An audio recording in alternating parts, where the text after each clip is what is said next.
On se retrouve aujourd'hui pour parler ensemble d'un matériel qui est tout à fait primordial tout au long de votre pratique de l'équitation. Il s'agit des rênes et on va voir ensemble en quelle matière les choisir, en quelle forme, avec picot, sans picot, lisse, pas lisse, etc. En effet, la rêne, c'est le matériel qui va vous permettre de faire la jonction entre votre main et la bouche de votre cheval, donc on va pas toujours choisir exactement la même paire de rênes en fonction de la discipline, du niveau, mais également du cheval. On voit tout ça tout de suite.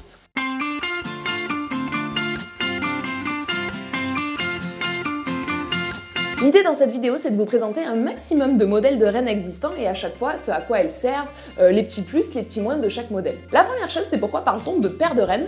Eh bien, c'est tout simplement qu'il s'agit de deux rênes différentes. Ici, ma rêne droite et ma rêne gauche, et les deux sont reliés par une petite boucle au milieu. Les extrémités de vos rênes vont s'attacher soit à votre mort, soit à vos alliances, cela dépendra un petit peu de l'embouchure que vous avez mis à votre cheval. Il existe différents types de bouts de rênes. Ici, ce sont des boucles.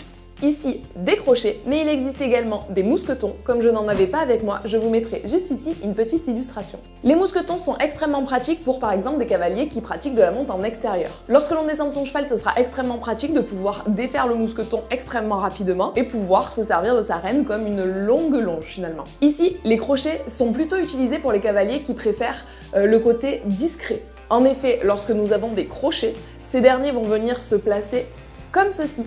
C'est cette partie-là qu'on verra à l'extérieur et du coup, le crochet est tout à fait caché. Et enfin, pour ceux qui préfèrent les boucles, ça sera un petit peu plus pratique à mettre que des crochets. Et par contre, ça a ce petit inconvénient qu'on les voit légèrement plus et certains trouveront que c'est pas très joli. Personnellement, je trouve pas ça moche. Rentrons maintenant dans le vif du sujet avec les différents types de rênes. Le tout premier et celui que l'on retrouve généralement le plus souvent, c'est celui-ci. Ce sont des rênes en caoutchouc à picot.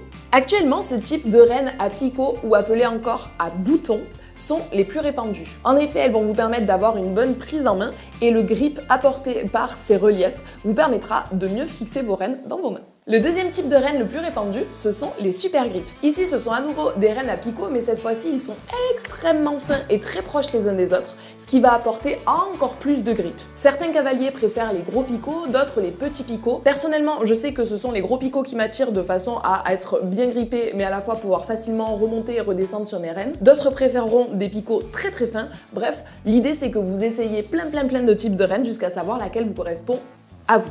Le troisième type de rêne, ça va être celle-ci. Et ici, je vais vous présenter deux types différents dans un seul type, vous allez comprendre. Ici, on se retrouve en présence de rênes en tissu. Ce sont généralement des rênes qu'on retrouve facilement en poney club et elles ont cet avantage-là qu'elles sont extrêmement faciles à entretenir du fait de ne pas être en cuir. Je vous disais qu'il y avait deux types en un, tout simplement parce que je me permets de vous présenter et les rênes en tissu et les rênes à arrêtoir. En effet, vous voyez, à plusieurs endroits sur mes rênes, j'ai des petites butées comme ceci, et c'est cela que l'on appelle les arrêtoirs. À quoi cela va-t-il servir? Eh bien, ce sont tout simplement des petits repères tout au long des rênes, dans lesquels le cavalier va pouvoir venir caler sa main, pour toujours savoir où il en est à peu près sur sa paire de rênes. Évidemment, ce type d'arrêtoir peut se trouver soit sur des rênes en tissu, soit sur des rênes en cuir, en fonction de ce que vous préférez. Le fait d'être ici en présence de rênes en tissu m'amène assez facilement vers un autre type de rênes que sont les rênes éducatives. Pourquoi je fais la transition? Eh bien, c'est parce qu'il n'est pas rare de trouver des rênes en tissu éducatives. À quoi ressemblent-elles, me direz-vous? Eh bien, ce sont tout simplement des rênes qui sont multicolores. Les couleurs que l'on connaît le plus, c'est une partie verte, rouge, jaune, bleu, etc. Et je suis sûre que vous avez déjà croisé ces rênes-là lorsque vous avez vu des cavaliers débuter l'équitation. Ce n'est pas pour rien qu'on les appelle justement des rênes éducatives, c'est tout simplement qu'elles vont permettre de assez facilement donner des repères de couleurs au cavalier qui commence ce sport-là et qui ne sait pas trop où tenir cette paire de rênes qu'on lui met entre les mains. Il va donc être facile et pour le cavalier et pour le moniteur de se dire que aujourd'hui on prend les rênes dans le rouge ou entre le rouge et le jaune, etc. À nouveau, les rênes éducatives, on les trouve soit en tissu comme je vous le disais, ce qui pour moi est la meilleure option, soit en rênes à picot. Le problème souvent de ces rênes à picot éducatives, c'est qu'elles vont avoir tendance à être difficiles à entretenir. On va faire extrêmement attention à ne pas les stocker au soleil parce que vous avez déjà tous connu, j'en suis sûre, ces rênes à picot stockées au soleil, quand on pose les mains dessus, toute la rêne pègue et on se retrouve avec toutes les couleurs imprimées sur les mains. Ainsi, pour ces rênes-là, je vous conseille vraiment très fortement de bien les stocker à l'abri de la lumière dans un coin où il fait ni trop chaud ni trop froid, de façon à pas avoir ce petit inconvénient-là.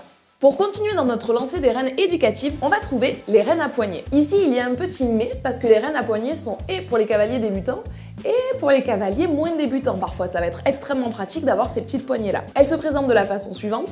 Nous avons la rêne classique et par-dessus une autre partie de rêne qui vient laisser des espacements pour les mains. Ainsi, on va pouvoir Comme avec les rennes à arrêtoir, mais cette fois-ci de façon plus marquée, pouvoir mettre ses mains à certains endroits dans les rennes, de façon à être sûr d'avoir toujours la même longueur de renne. Dans un style extrêmement différent, je souhaitais aussi vous parler des rennes lisses. C'était des rennes qui étaient extrêmement répandues il y a quelques années dans la pratique de l'équitation, et qui petit à petit ont disparu ou en partie. À l'époque, en effet, les cavaliers étaient assez friands de ces rennes lisses. Mais petit à petit, la pratique évoluant, mais également les recherches en termes de matériel évoluant, on s'est rendu compte que c'était pas toujours le plus pratique parce que notre main venait glisser comme je vous l'ai expliqué tout à l'heure. Ainsi, on s'est rendu compte que petit à petit, il y a beaucoup de cavaliers qui délaissent ces rennes-là en tant que rennes de filet.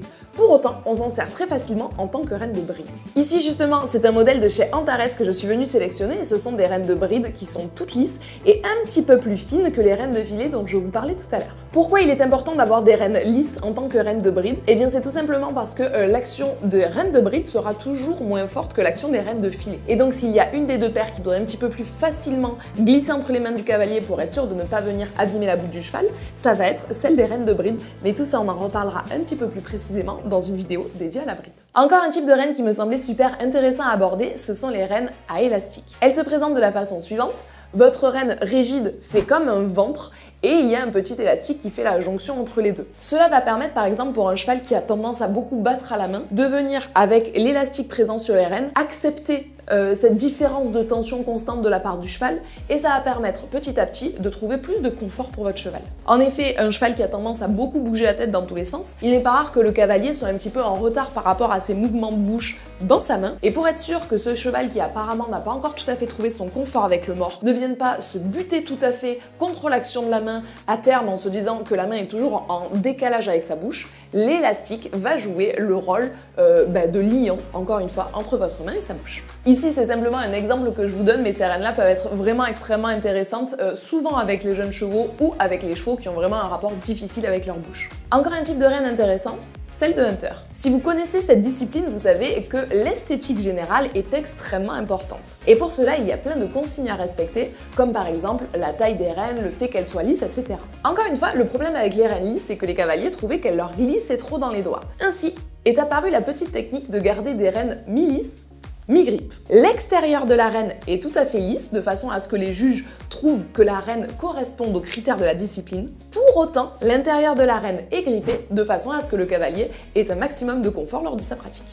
Il existe encore un nombre infini de possibles en ce qui concerne les types de rennes. Les rennes à houlettes, les longues rennes, les rennes allemandes, les rennes de Gogh, etc. Mais toutes celles-ci, nous les aborderons dans des vidéos dédiées à ces enraînements. Enfin, vous voyez ici que l'élément basique qu'est la renne est finalement extrêmement déclinable et je vous invite donc à tester plein de types de rennes différents de façon à aiguiser vos sens et savoir lequel vous correspond le mieux. Comme d'habitude, tous les articles dont nous avons parlé ici sont listés dans la barre d'infos, donc n'hésitez pas à aller y jeter un coup d'œil et à cliquer les liens qui vous intéressent. J'espère du fond du cœur que cette vidéo vous a plu. Si c'est le cas, n'oubliez pas de vous abonner à Oh là la sellerie, mais également activer la cloche des notifications, de nous laisser un petit commentaire en nous disant par exemple quelle prochaine vidéo vous aimeriez que nous abordions sur cette chaîne. Et moi je vous dis à très vite chez Oh là la sellerie.